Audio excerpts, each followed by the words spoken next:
అస్మద్గురుభ్యో నమః. శ్రీమతే రామానుజాయ నమః.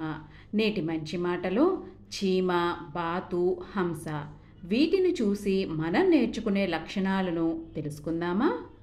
రామకృష్ణ పరమహంస అంటారు, నేను జీవితంలో కొన్నింటిని చెబుతాను, వాటిని ఆదర్శంగా పెట్టుకో. ఇంతకన్నా ఆదర్శమైనవి నీకు ప్రపంచంలో అక్కర్లేదు అంటారు. అవేమిటి అంటే, మొదటిది చీమ. చీమను నీవు ఆదర్శంగా తీసుకో. కొంచెం పంచదార, కొంత ఇసుక కలిపి అక్కడ పోస్తే చీమ పంచదార రేణువులను మాత్రమే తీసుకువెడుతుంది, ఇసుక రేణువులను వదిలివేస్తుంది. ఈ జగత్తులో సారవంతమైన విషయమును గ్రహించి అసారవంతమైన విషయమును విడిచిపెట్టడం నేర్చుకోవాలి. సారవంతమైన విషయమును లోపల పదిలపరుచుకోవడం నేర్చుకోవాలి. 2. బాతులా బ్రతుకు.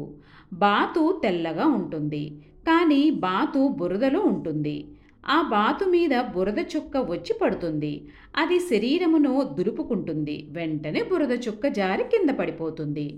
తెల్లటి మల్లె పువ్వులో ఉండే బాతు ఎప్పుడూ బురదలో ఉంటుంది, కానీ దానికి బురద అంటడం లేదు. మనలో చాలామంది, నేను ఫలానా వాళ్ళతో తిరిగి ఇలా పాడైపోయాను, నేను ఇలా పాడైపోవడానికి కారణం వాళ్లే, నా సాంగత్యం మంచిది కాదు, నేను అలాంటి వాళ్లతో ఉన్నాను అని అంటూ ఉంటారు. కానీ అలా అనకూడదు. బురదలో ఉన్న బాతుకి బురద అంటలేదు, మరి నీకెందుకు చెడ్డ గుణములు అంటుకోవాలి?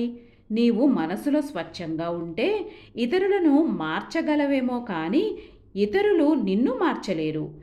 నీ దగ్గర శక్తి లేనప్పుడే నీవు ఇతరులు చెప్పిన మాటలకు లొంగిపోతావు. నీది పిరికి మనసు. అటువంటప్పుడు నీవు తొందరగా దుర్గుణములకు వసుడువు అయిపోతావు. నీ మనసు బలహీనమైనది. దానిని పదిలం చేసుకోవడం మానివేసి, శక్తిమంతము చేసుకోవడం మానివేసి, చీడ పీడ తొలగించడం మానివేసి, నీవు పాడవడానికి ఇతరుల యందు దోషమును ఆరోపిస్తున్నావు. ఇది మరొక పెద్ద దోషం. కాబట్టి నీవు బాతులా ఉండడం నేర్చుకో. 3. హంస. నీవు హంసలా ఉండడం నేర్చుకో. హంస పాలను నీటిని కలిపి పెడితే పాలను తీసుకొని నీటిని విడిచిపెడుతుంది. అలాగే జగత్తు అంతా నిండి ఉన్న పరమాత్మను మనం పట్టుకోవాలి. ఇతరములైన లౌకిక విషయములను వదిలిపెట్టాలి.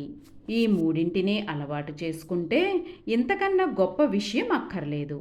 శ్రీమతే రామానుజాయ నమః.